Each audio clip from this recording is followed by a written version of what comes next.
Pues iniciamos un nuevo tema. La primera etapa de la Edad Media, la que se llama Alta Edad Media, pues llega a su fin en el occidente europeo y da paso a una etapa en la que hay una configuración social, económica y política diferente y religiosa también diferente. Hay situaciones también, digamos, más bien de orden ambiental, natural, que también van a suceder en la zona y que van a incidir tanto en la parte contextual como en el desarrollo de la imagen artística. Entonces, ¿a qué es lo que se le llama arte románico? Pues sería toda la producción artística que va del siglo IX, no, perdón, del siglo XI al siglo XII. Esto es el año 1000 al año 1100, casi que llegando al 1200. Pero entre el 1100 y 1200 hay un cambio ahí, porque en algunos lugares ya aparece el llamado arte gótico. Entonces, más o menos son 200 años de duración de este estilo, a diferencia del prerrománico que duró pues cerca de 400 años. Este pues dura un poco menos. Hay mucha espiritualidad en el desarrollo de este nuevo tema. Hay una combinación entre lo romano, lo prerrománico, lo bizantino, lo árabe también, algunos elementos musulmanes también, y la región germánica, que es hacia el nororiente de Europa.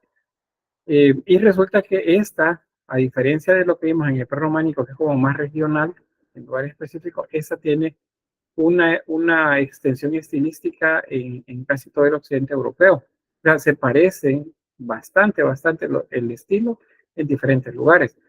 Eso tiene que ver con que la iglesia busca la uniformidad también, tanto del rito como de la parte de la representación. Ese es uno de los aspectos. Pero también porque hay un desarrollo mayor de la sociedad. Acá ahí hay una mejora en cuanto al estilo y a la técnica artesanal que se utilizaba en los siglos anteriores. Este es un resumen de la Baja Edad Media. ¿Se acuerdan que les mostré uno cuando iniciamos a hablar de prerrománico? Pues esta es la segunda, es la Baja Edad Media. Esta pues tiene por características que hay cambios políticos, especialmente porque los reyes comienzan a tener más poder. ¿Se acuerdan lo que les mencionaba del problema de los reyes que querían tener las capillas y las iglesias y los monasterios cerca del palacio? Era porque querían ver qué estaban haciendo y de alguna manera pues influenciar en las decisiones que tenían. Entonces hay un aumento del poder real. Las monarquías se van fortaleciendo. Pero también sucede que las monarquías, al ver que pues, la iglesia no se deja dominar tan fácil, la iglesia católica me refiero en este momento, entonces lo que hacen es que establecen junto a ellos a grupos de la aristocracia para que les ayuden a gobernar, como dando consejo, por ejemplo. A eso se le llama parlamentos, como las asambleas legislativas, por ejemplo, en nuestra región. Hay un aumento también de la expansión del cristianismo. Esto es porque pues se hacen expediciones a lugares un poco más distantes. Aparecen ¿cómo se llama esto? Las órdenes militares. Quizás la más conocida es la de los templarios, los caballeros del Templo de Salomón. Es a lo que se le llama templarios. Y aparecen también, consecuentemente a eso, las guerras llamadas cruzadas, que son hacia el oriente, a tratar de recuperar pues, territorios que fueron originalmente, en los primeros siglos, pues, parte de la cristiandad. Luego, ¿qué más? Las ciudades comienzan a desarrollarse. El mundo ruralizado que vimos principalmente acá, y dada la idea que tuvo Carlomagno y sus sucesores en la región de Europa Central, eso caló en otros lugares. Entonces comenzaron a pensar, bueno, en la idea de juntar mejor los pueblos y formar una ciudad. Pues eso fue lo que hicieron. Dentro de esos lugares comienza a potenciarse bastante el trabajo artesanal y el aumento del comercio. Pues claro, hay más gente queriendo comprar diferentes elementos, tanto productos artesanales como también otros de consumo. Eso impulsa también en el caso de los comerciantes y de los artesanos la aparición de algo que se llama gremio. Aunque los gremios los vamos a ver plenamente desarrollados en el gótico, pues aún en el románico ya hay algunos que comienzan a establecerse, especialmente en la segunda mitad del románico. Las ciudades se vuelven sitios importantes de desarrollo comercial y en estos lugares aparecen ya propiamente las llamadas universidades, ya no escuelas palatinas, escuelas eh, catedralicias, por ejemplo, monásticas o las parroquiales, que era donde se daba la doctrina, sino que pues la idea es centros de estudio. Ahora, ¿cuál es quizás eh, como la característica que lo diferencia de las universidades actuales? Pues que todo lleva la medida de Dios. O sea, Dios sigue siendo el centro de todo, aún dentro de las universidades. No hay una investigación científica que refute algunos planteamientos que solo son de fe. Eso no existe, sino que todo tiene que ver con la fe, lo que se está haciendo acá. A nivel de desarrollo del periodo, pues hay una primera que es la del crecimiento demográfico y comercial, y luego un periodo de crisis en la medida que nos acercamos al siglo XV, eso ya en el periodo ya gótico. En ese momento habrá de nuevo otro, bueno, cercano al gótico, habrá otro descenso demográfico. ¿Qué es lo que sucede? ¿Qué es lo que provoca que demográficamente pues haya disminución en las ciudades?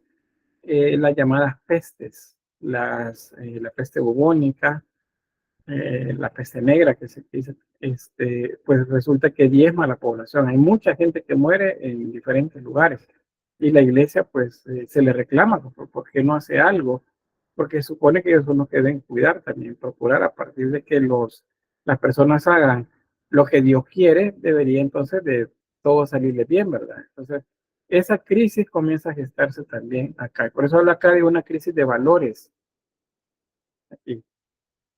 Y hay una nueva religiosidad, o sea, la gente ve la religión de manera diferente.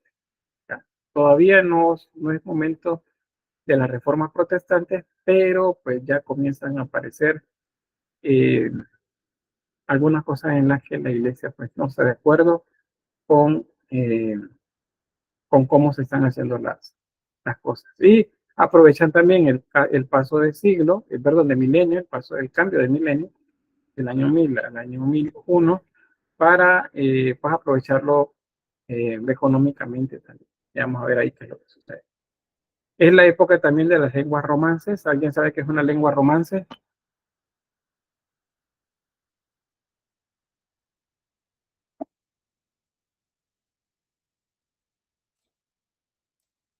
Son esas charlas. Son lenguas que son derivadas del romano, pero son, por ejemplo, el español es una lengua romance, el Uh-huh, castellano, italiano, lenguas así son romances porque son derivadas. uh-huh. Derivadas de la lengua que hablaban Los romanos. los romanos, principalmente. Acuérdense que cuando vinieron los pueblos invasores del norte, los bárbaros, pues ellos tenían sus dialectos. También los dialectos se mezclaron con ya las lenguas que hablaban en la región y hablaban, por eso no me dijeron, ¿cuál era el idioma que hablaban los romanos?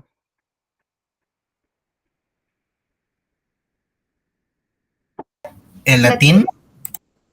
Muy bien, César, sí, el latín, correcto. ¿Y había un solo latín o habían varios? Creo que habían dos. Parece El que latín, Mm, Perdón, Brian, Irene habilitó el micrófono antes. ese creo que habían dos, el sí, latín como aristocrático y el latín del pueblo. Ujú. Muy bien, ahora sí, Brian, ¿alguna idea de cómo se llamaba? sí, es lo mismo. Lo que pasa es que se me había olvidado que era latín, pero sí, todas las lenguas romances son derivadas del latín del latín de Roma. Sí.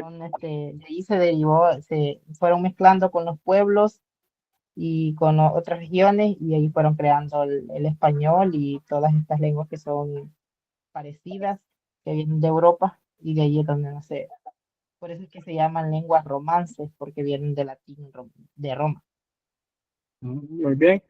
El, el, el latín que hablaban los romanos se dividía en el serbo nobilis, que hablaba la élite, y el serbo vulgaris, que hablaba la gente común. Entonces, el que prevaleció en medio del pueblo fue el lenguaje popular, ¿verdad? El serbo vulgaris, que se mezcló con los dialectos que traían. Entonces, eso es lo que hizo, dependiendo de la cultura que entró, pues eso se mezcló, digamos, ahí, y fue lo que provocó, o más bien propició, pues no se provocó, sino que propició que aparecieran esas, las que llamaban lenguas particulares de diferentes regiones. Eh, Así es que como estaba Europa alrededor del año 1000, hace 1000 años. Entonces teníamos el reino de Inglaterra, el reino de Gales, el irlandés, Noruega, por allá al norte, el Sacro Imperio Romano Germánico, que es lo que quedó del Imperio Carolingio, el reino franco, o Francia, por acá, Borgoña, por ahí cerca, Romania, acá, en la zona norte de Italia. Entonces, bueno, el califato de Córdoba, que es el dominio musulmán, los mozárabes también acá, el reino de León, toda la zona de Asturias. O sea, había, bueno, el imperio bizantino también acá, que es de los que hemos estado hablando.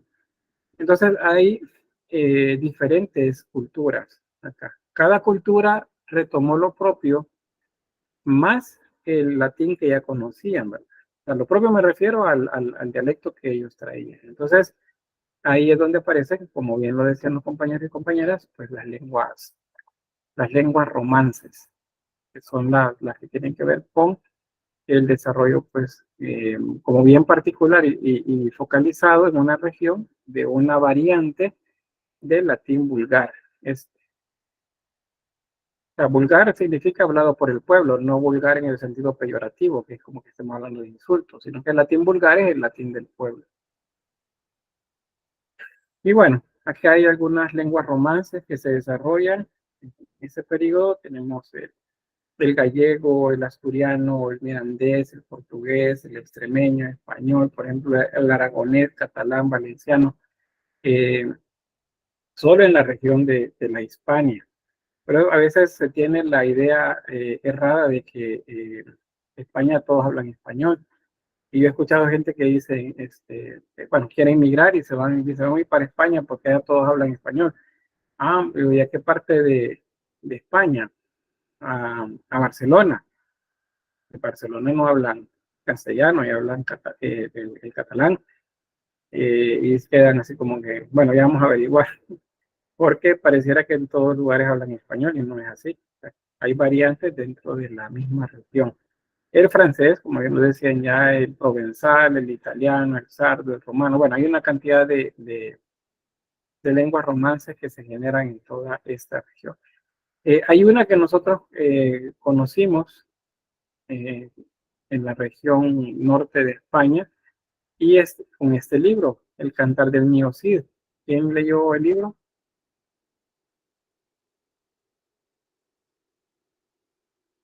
A ver, Stephanie, ¿en serio?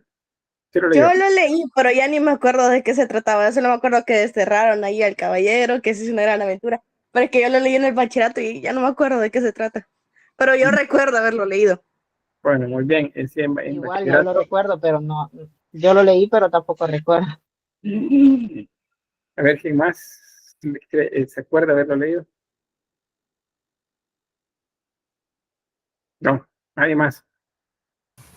Yo lo comencé a leer porque igual del instituto nos llevaron a ver la obra y me interesó y No por le eso lo... escuchamos, Gloria. Hola, hola. Hola, hola, hoy sí. Del instituto nos llevaron a ver la obra y a mí me interesó la historia, entonces lo quise leer, pero el libro que encontré y comencé a leer estaba escrito como en un español, no sé si es español, me imagino que sí, en un español muy antiguo. Entonces era como leer cuentos de Barro, solo que de España. Entonces me costaba mucho entenderlo. Muy bien. ¿Alguien más? Bueno, sí, depende de la edición, pero yo recuerdo que el que leí, la primera vez que lo leí, Digo, la primera, oiga bien, la primera vez que lo leí, porque este es de esos libros que hay que leerlos más de una vez, de mis libros favoritos. En las primeras páginas sí efectivamente están escritos en un idioma español, pero un tanto más arcaico, ¿verdad? De la época románica, el inicio de las lenguas romances. Pero a la par va a traer la traducción y luego el resto se desarrolla en el español que tenemos nosotros, ¿verdad? El castellano. Bueno, y es algo como eso, ¿verdad? Habló el rey don Alfonso, edicto Estarrazán, grado al Creador y al señor San Isidro el de León, estos 200 caballos, que envía mi Cid, mi reino adelante, mejor me podrá servir. Y porque es un poema, es ese poema de mi Cid. Entonces, esto es rima, pues en un español bastante arcaico. Entonces, el contexto de este poema es la reconquista de España. O sea, están luchando este personaje, bueno, primero que le arman como diríamos un buen salvadoreño, le hacen la camita, ¿verdad? Le arman una historia ahí que lo pone como en enemistad con el rey eh, don Alfonso, y entonces, pues él es desterrado. Y acuérdense que los desterrados, si los sacan de una casta, ustedes no tienen ningún lugar donde ir. O sea, nadie podía recibirlo en ningún lugar. Amigo Cid, so pena de recibir el mismo trato. O sea, nadie en una, ¿cómo se llaman estas cosas? Eh, eran casas en las que se recibía a la gente como mesones, es el nombre, porque mesonero es el dueño del lugar. Nadie lo podía recibir. Entonces él tocaba puertas para pasar la noche ahí y nadie lo recibía, porque era penado con cárcel o con destierro el recibir a alguien a que desterrado. Sin embargo, el caballero Ruy Díaz de Vivar, él pues sabe que no ha hecho nada malo y tampoco se considera enemigo del rey. Entonces él, en la medida que va conquistando territorios hacia el sur, va mandando premios al rey. Por eso dice acá, cuando manda al Albarfáñez de Minaya, dice: a vos, Minaya Albarfáñez, a Pedro Bermúdez aquí, mando vos los cuerpos, obrada mientras servir, vestir e guardir vos de todas armas, como vos diceres aquí. Entonces, lo que los está mandando es que vayan eh, que lleven esos 200 caballos que han quitado a los moros, a los árabes, perdón, a los musulmanes, y se los lleven como prenda al rey. Y que dice, frente a él, o sea, como yo soy testigo de lo que ustedes van a llevar. Y así lo hace durante mucho tiempo. Entonces, la historia del poema de Mío Cid, el cantar de Mío Cid, esta no tiene autor. Alguien lo escribió, alguien lo retomó en algún momento, pero no existe un autor conocido, por eso se dice que es anónimo.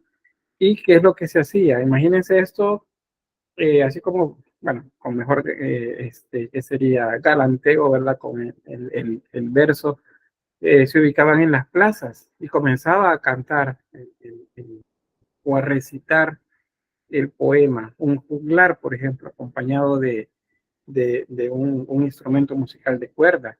Entonces él iba contando la historia y la gente pues llegaba alrededor. De esa manera es como el cantar inicialmente pues se llevó a diferentes lugares. Entonces, si pues no ubicaban bien de dónde venía el libro, pues este está justamente el románico en España. No sé, ¿algún comentario? ¿Pregunta?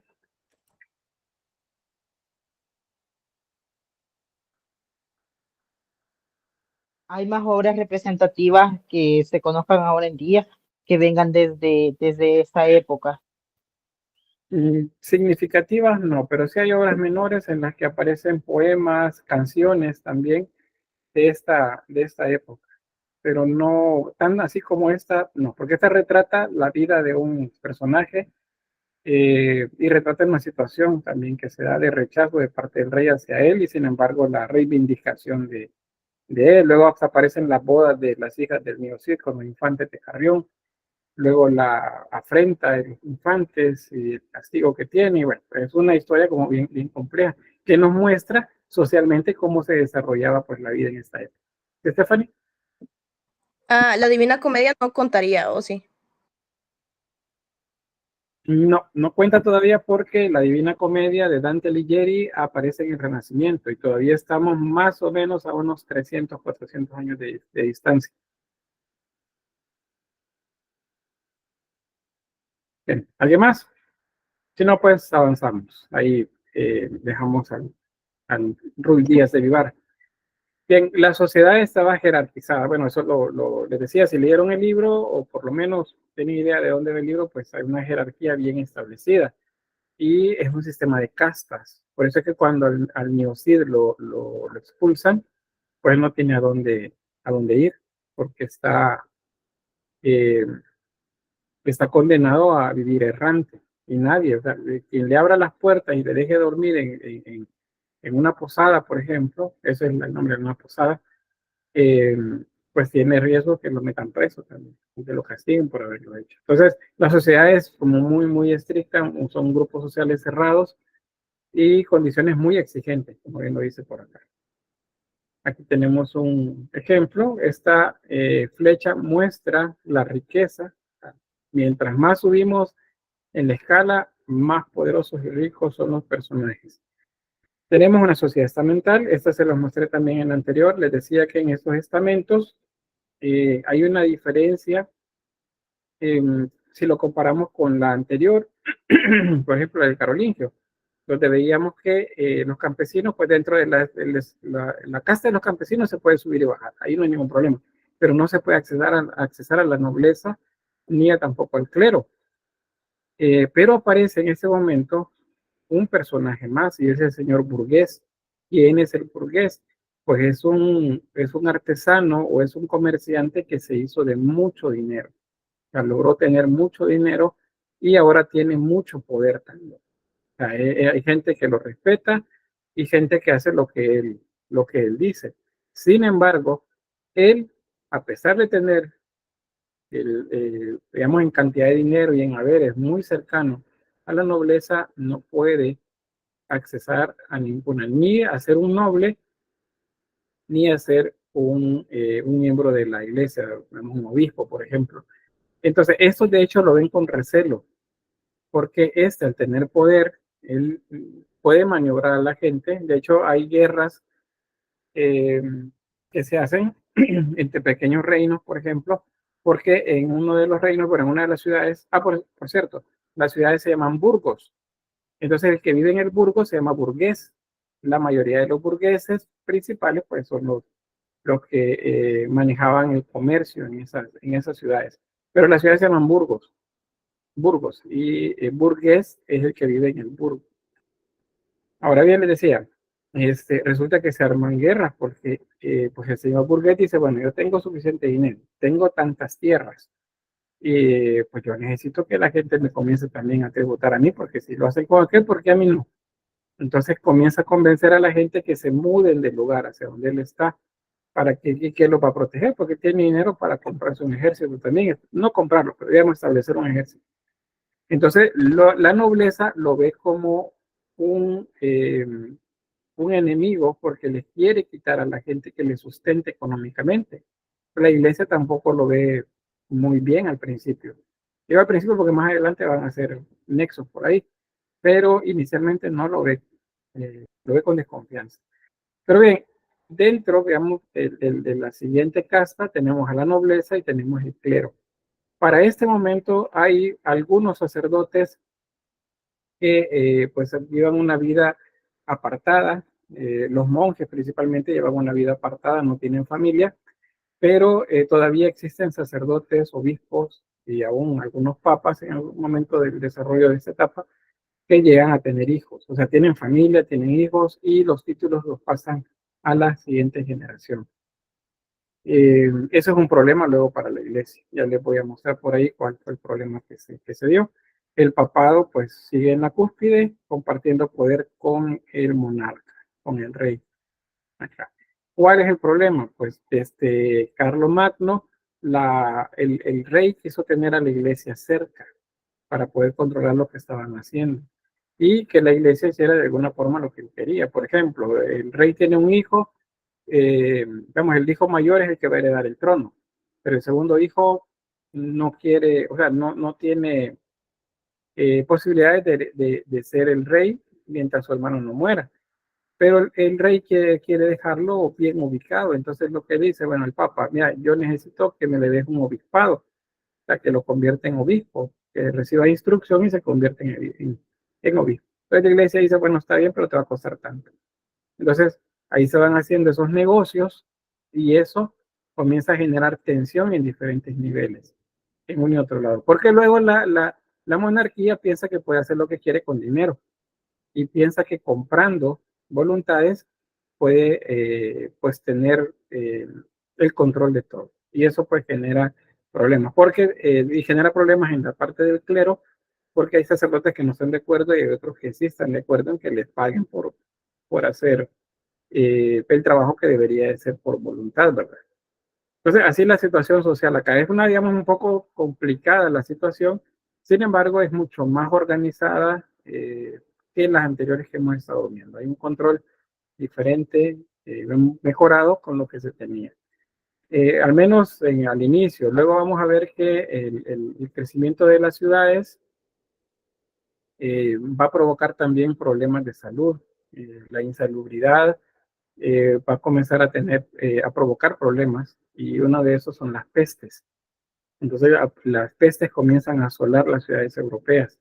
La peste bubónica, propagada por ratas. Esa es una de las ideas que les decía que son como muy recurrentes, que les dicen es que pues la peste fue porque todos los de la Edad Media eran muy sucios. Y bueno, lo que sucede es que no había una correcta disposición de los desechos, pero no es tampoco que eran así exageradamente sucios en su entorno, pero sí había insalubridad, eso sí lo podemos decir. Bueno, aquí está la explicación de lo que les mostraba, la nobleza, el clero, el estado llano, la nobleza y el clero, que son los que tienen el control de todo, son los privilegiados, y el tercer estado, que llamado así eran los no privilegiados, eran donde donde estaban los campesinos y aparecieron los burgueses. Eso es pues, la explicación de la imagen que está atrás. Ese es un diagrama que muestra un burgo. Vean, los burgos son cerrados, son amurallados. ¿Por qué? Porque, bueno, siempre sigue existiendo el problema de que alguien quiere venir a apoderarse del territorio y anexarlo a su reino para poder tener más poder y más gente que le tribute, o sea, más gente de la cual recolectar impuestos. Entonces hay una muralla protectora, hay una puerta principal que es la que permite la entrada, el castillo que es donde está el señor. Normalmente los feudos funcionan más o menos como esto. Hay una iglesia de dimensiones bastante grandes que se hacen acá, no pequeñas como las que veíamos en el prerrománico, sino iglesias grandes a las que se le denominan catedrales. Y ahora comenzamos a ver catedrales. Hay espacios para el mercado también y diferentes instancias, como casas de curación, termas en algunos casos también, o sea, todo como buscando la idea de Roma. Por eso se llama románico, porque el arte tiende a rememorar pues las glorias romanas también. Bien, sobre religión y política creo que lo vamos a quedar acá porque eso es mucho más amplio de explicar. No sé si hay alguna pregunta a ese punto. Si no, pues voy a cortar aquí el video. Y esta sería la introducción al tema del arte románico.